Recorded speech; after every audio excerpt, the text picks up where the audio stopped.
दोस्तों, भाग्य सक्रा में आपका स्वागत है। आज मैं आपको मकर संक्रांति की कथा सुनाने जा रहा हूँ। मकर संक्रांति हिंदुओं का महत्वपूर्ण पर्व है।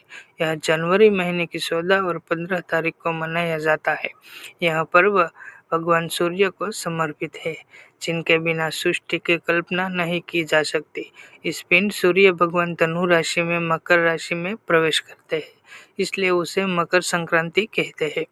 मकर संक्रांति के दिन सूर्य उत्तरायण होते हैं, ऐसा ज्योतिषियों का मानना है।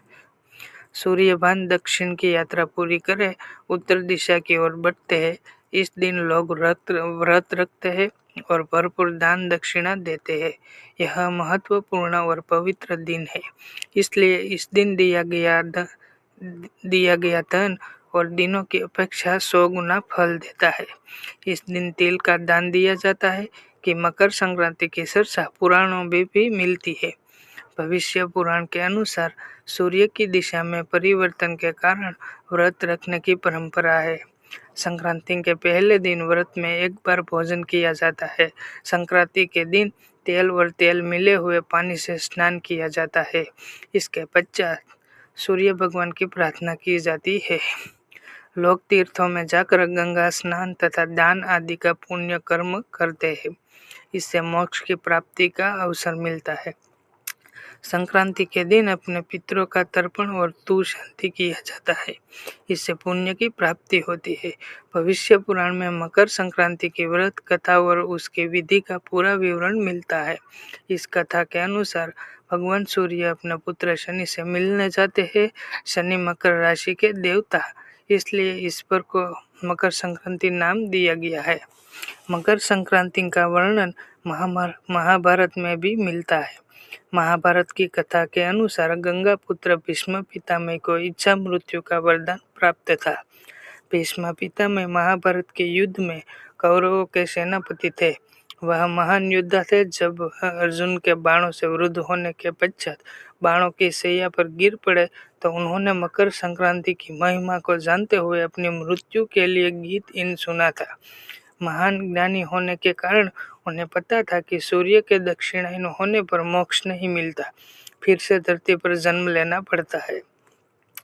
महाभारत के युद्ध के पश्चात जब सूर्य उत्तर दिशा की ओर उन्मुख हुआ था, तब भीष्म पितामह अपने प्राण त्याग व एक अन्य कथा के अनुसार हिंदुओं में यह मान्यता है कि मकर संक्रांति के दिन माँ गंगा स्वर्ग से उतरकर धरती पर राजा पीठ के पीछे पीछे आई। वह कपिल मुनि के आश्रम से होती हुई गंगा सागर तक आ गई। धरती पर उतरने के कारण गंगा के पवित्र जल से राजा भगीरथ ने अपने पूर्वजों का तर्पण किया था। संक्रांति के दिन गंगा सागर में नदी के किनारे भव्य मेला लगता है। मकर संक्रांति के व्रत के संबंध में एक तीसरी कथा भी प्रचलित है। इसके अनुसार माता यशोदा ने मकर संक्रांति के दिन संतान की प्राप्ति के लिए व्रत रखा था। इस दिन और तिल गुड़ आदि दूसरी औरतों को बांटती है। तिल की उत्पत्ति भगवान विष्णु से हुई थी। इसका दान करने से पापों से मुक्ति मिलती है। तिल की तासीर गर्म होती है। यह शरीर को रोगों से दूर रखती है। इस दिन तेल का दान करना अति शुभ रहता है। यह दान शनि और राहु की पीड़ा से मुक्ति दिलाता है। सूर्य देव प्रसन्न से वृद्धि करते हैं। दोस्तों, आशा है आपको मकर संक्रांति के व्रत के बारे में पूरी जानकारी मिल गई होगी।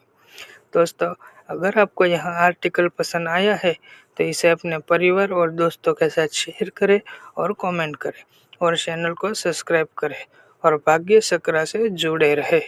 इस आर्टिकल में दी गई कोई भी जानकारी अलग अलग मीडिया, ज्योतिषियों, पंचांग, प्रवचनों, मान्यताओं, शास्त्रों से इकट्ठा करके आप तक पहुंचाई गई है। हमारा मकसद सिर्फ जानकारी फैलाना है। भाग्य सक्रा इसकी पुष्टि नहीं करता है।